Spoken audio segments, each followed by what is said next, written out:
Let's do this. Can we do this? Oh my god. Hey guys, welcome back to my channel. How are you? It's been a minute since the last time we saw each other, and you can see that I am not pregnant anymore. Well, my son, he's born by now. He's actually 2 months now, but I'm not gonna show you yet the baby. He's right here because you don't let me do anything, right?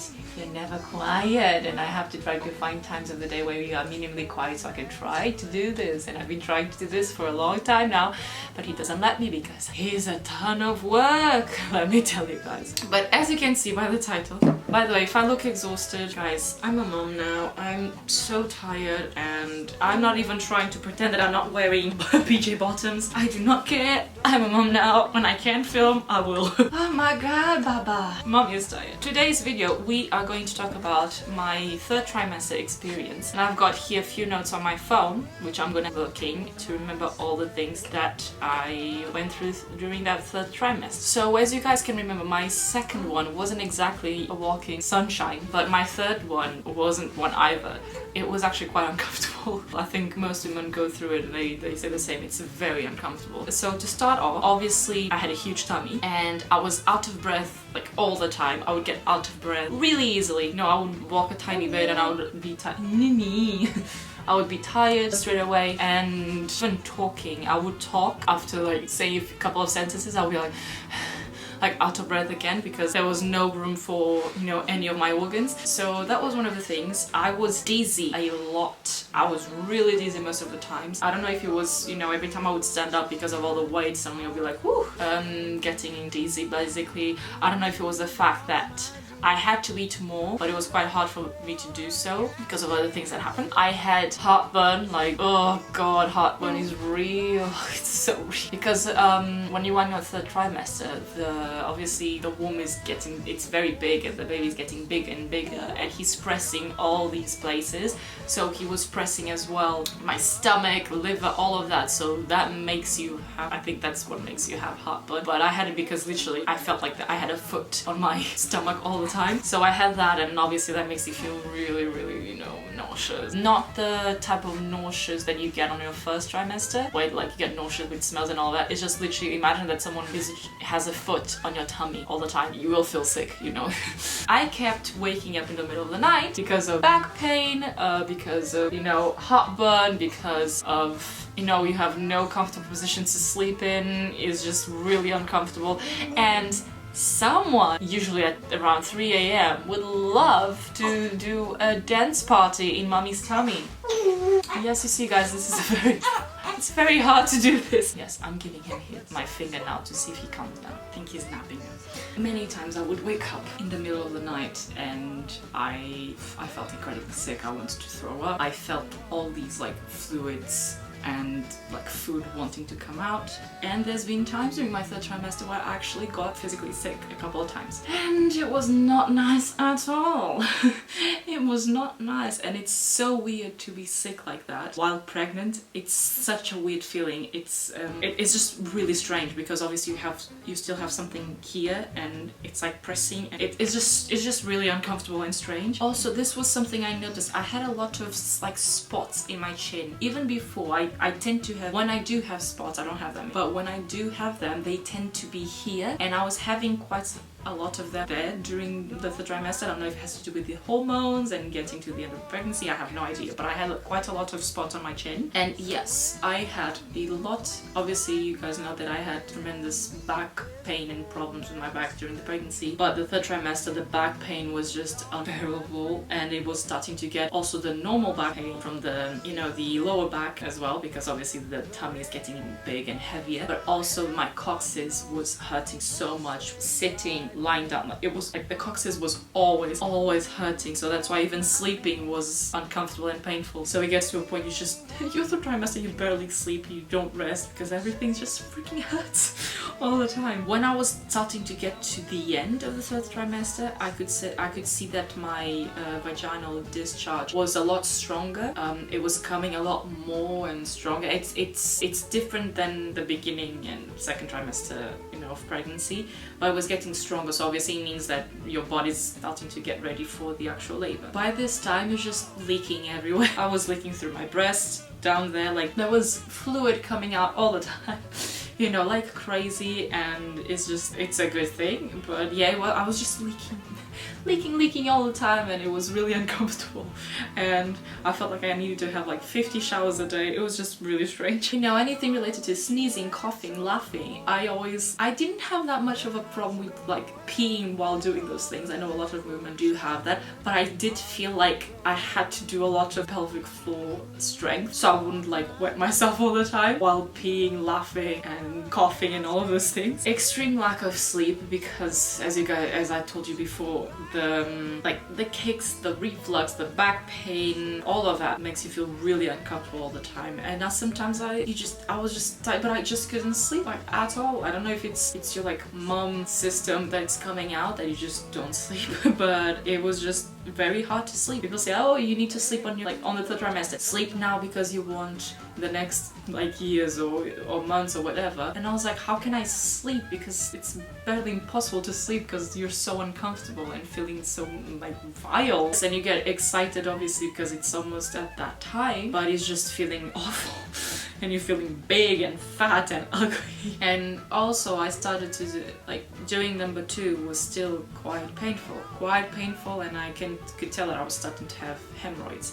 And yes, it was always a challenge every time going to the toilet, and very obviously uncomfortable and painful, and sometimes I would bleed, and it's just really uncomfortable all the time. Also, I wanted to drink coconut water all the time. It really helped me with a heartburn. Every time I felt sick or something like that, I just wanted to drink coconut water. Got to a point I would call my fiance at work, be like, please drink more coconut water, I need coconut water. And every day I had to have like 3. I needed to have the fridge always with coconut water to help me with the sickness, to help me with the heartburn, and it just felt really nice every time I would drink it. It was one of the few things that I was like, I wanted to have all of it. You're supposed to eat more calories on your third trimester. It's literally the only trimester where you're supposed to eat more. I know people say like, oh yeah, I'm pregnant so I have to eat for 2. That's not technically true. For the third trimester you do need to eat more because you are burning more calories because he's so big. But because, you know, he was pressing my tummy all the time, many times I wouldn't feel hungry at all. Actually, I didn't want to eat, which was bad. And I think that was also one of the things that made me get dizzy many times. So what I started to do was that I started to eat more meals, but very small portions,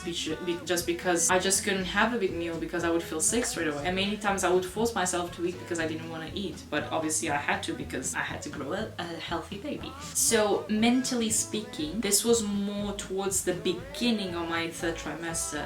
Psychologically speaking, I felt like a failure most of the time and very lonely. I don't know if it's the peak of hormones like going crazy, but I just felt very down, very lonely. I cried a lot, and it's funny how this morning I was watching TikTok and I was watching, you know, some boyfriends like making videos while their pregnant girlfriends were having, you know, they were upset or something, and it's like something to make fun of when they say stuff like, oh, like I'm suffering like this because you didn't pull out, and they try to blame it's everything on the woman. Obviously it's always, and I know that people try to think that that's a joke, but when you're pregnant, there are certain situations that are very funny. They are very funny, and we do realize we are crying over stupid things. Like there was a time I cried over a cheese and egg sandwich that my boyfriend ate, and I wanted to eat it, so I started crying because he ate it. And those things, you know, it's funny now. I look at it, I'm like, yeah, that's funny. And even at that time I thought, oh, why am I crying over this? This is just stupid. But there were situations where I was crying because I felt awful, and I just felt big and in pain and unwanted. Like all of these things, it's not a joke. It's, oh, we are more emotional. Yes, of course we are. We are going through this massive change in our bodies, and people think it's okay to make fun of us feeling like absolute schnitzel. And especially now that I went through pregnancy, people need to instruct themselves a bit more about it, because it's not okay to make fun of women when they are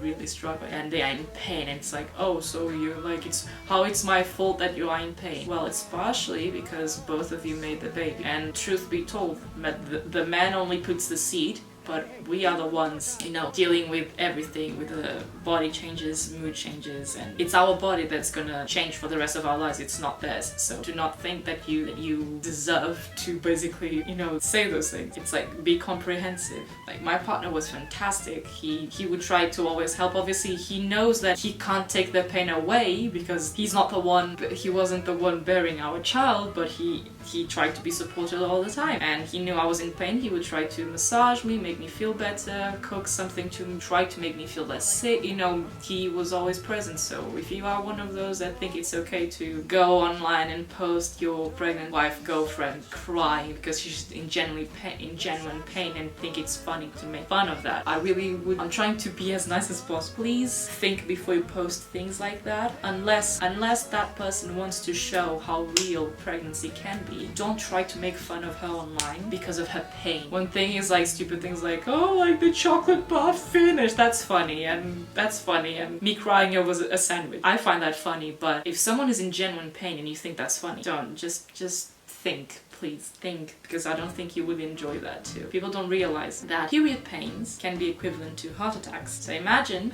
you know, pregnancy pains where we feel those pains plus a tummy, plus organs being crushed, plus our mood swings, plus being sick all the time.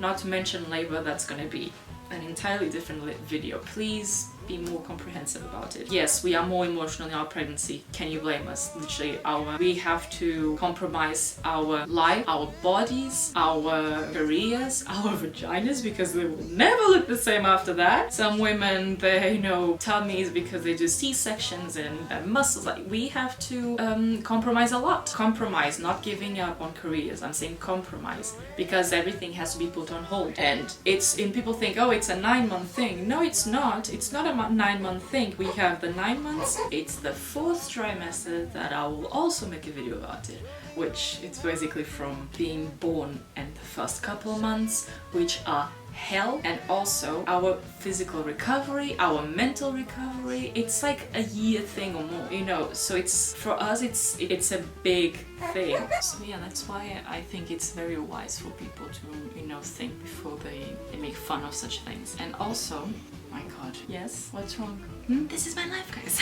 But in terms of good things, you know, it's getting to a point that our tummy is big, so obviously we see all like the movement, and we can clearly see where the baby puts his foot or his hand or things like that, and you can visually see your tummy moving a lot, you and other people, and that's very exciting. A bit painful sometimes, but very exciting. So it's really cool, because it's like, I remember being in the bathtub, literally playing with my tummy. I would throw water and you could see him like moving and pressing things, and it was so much fun and so cool. And it's that, and obviously you are starting to get excited because the baby you are growing for all that time, it's about to come out. You're like almost meeting the baby in person, and it's very exciting.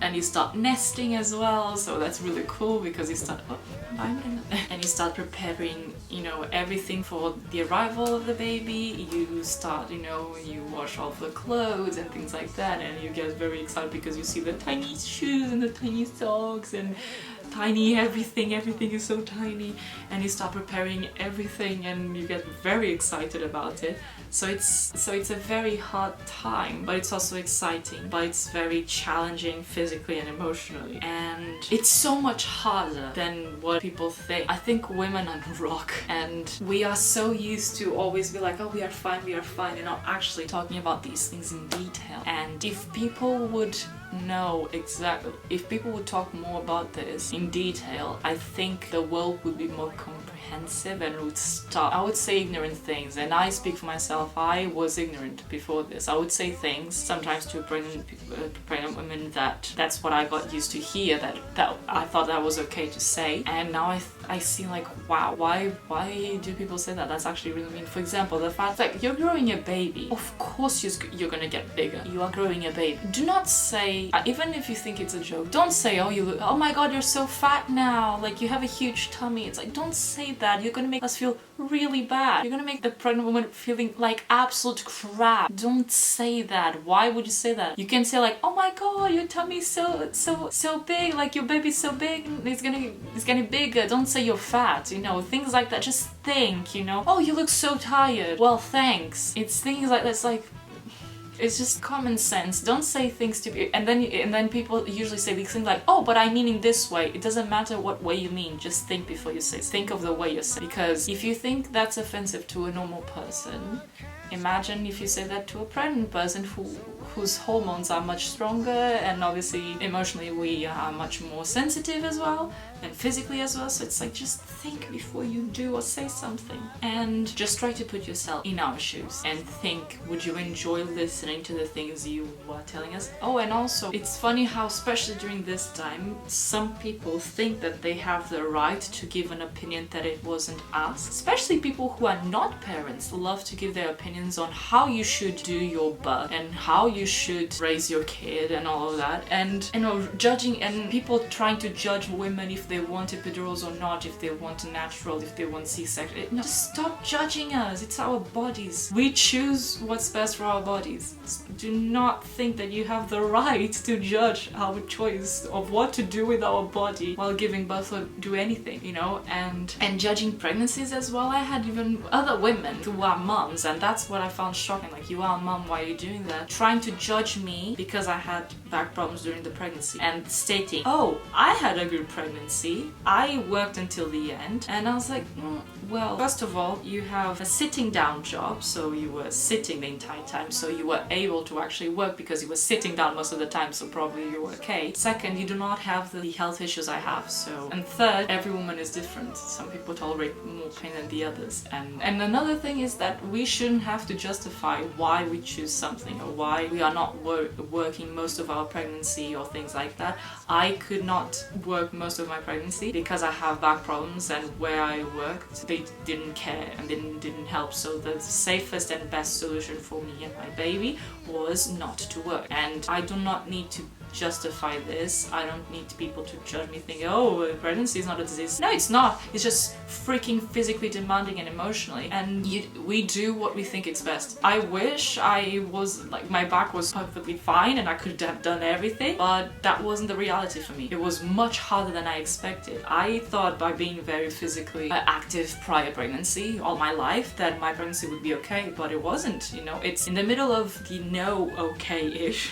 It was okay because he grew very healthy, but I struggled a lot. For example, I didn't struggle with swelling feet and all of that because I was basically almost on bed rest. In a way, there were certain things I didn't have to deal with because of that. Just stop judging women in general. Just stop judging us for what we choose to do with our bodies. I'm gonna stop this video right here. I hope this was helpful for you guys to give a reality of what it can be, because that's the thing. I'm trying to do these videos to show people like proper reality of what pregnancy and motherhood can be, because I think that's at least how I felt every time I go online and I see all these videos of like these amazing pregnancies, and I think like, why isn't mine like that? Is mine the only one? Then talking to other women, I realize it's not the only one, but it's just that people don't really talk about it or they make videos about it. So I think it's important to show all different types of pregnancies and, you know, fourth trimesters and births and all of that, because not everything is a rainbow for everyone. Fortunately, I wish it was. If you had a great pregnancy, well done, lucky you. I envy you. But yeah, there's all these different types of pregnancy, and that's the thing. It's just me, my fiance here, and sometimes I had one friend or two coming to visit me or my cousin, but that's it. Like most of the times we are both alone, so it's hard. It was hard. It was very hard. And the pregnancy is over, and sometimes I do miss, you know, feeling him in my tummy and feeling him moving, but that phase is over now. Now it's the next phase. And if you hear slight, you know, snoring, it's him. Yeah, he's not calm. fell asleep again. But yeah guys, thank you so much for watching this video. I hope it helped you in any way possible and also could give you some sort of information and help you out. If you enjoyed this video or you enjoyed these types of video, make sure you give it a like, you share it with your friends, subscribe to the channel, turn on the notification bell so you can be notified when I post videos, especially like this, because I think these videos are very informative and I wish I had these kinds of videos to watch. More stories than just the story. Thank you so much for watching the video, and don't forget, be happy and have a magical life. Bye guys, see you on my next video.